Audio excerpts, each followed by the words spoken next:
ಮೆರಿ ಗೋ round ಹೋಗ್ತೀಯಾ?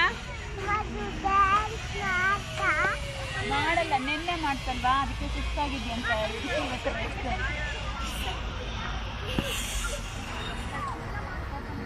ನಿನ್ನೆ dance ಮಾಡ್ತಲ್ಲ, ಎಷ್ಟೋ ಹೊತ್ತವರೆಗೂ ಡ್ಯಾನ್ಸ್ ಮಾಡ್ತಲ್ಲ, ಸುಸ್ತಾಗೋಗಿದೆ, ಅದಕ್ಕೆ ಇವತ್ತು ರೆಸ್ಟ್.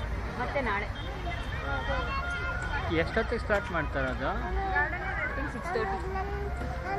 ಇವತ್ತಿಲ್ಲ ಅನ್ಸುತ್ತೆ. ಏನು ಮಾಡಿದ್ಯಾ?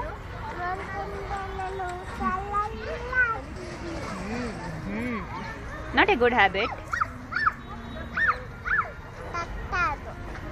ಗಲೀಜಾಗೋಗುತ್ತೆ, ಅಡ್ಡಿ ಆಗೋಗುತ್ತೆ ಅಂತ. ಇನ್ನು ಹಿಂದೆ ಬನ್ನಿ, ಮುಂದೆ ಹೋಗ್ಬಿಡಿ, ಆಮೇಲೆ ನೀರಲ್ಲಿ ಬಿದ್ದರೆ ಏನು ಮಾಡೋದು? ಹಿಂದೆ ಬನ್ನಿ, ಹಿಂದೆ ಬನ್ನಿ. ಹಾಂ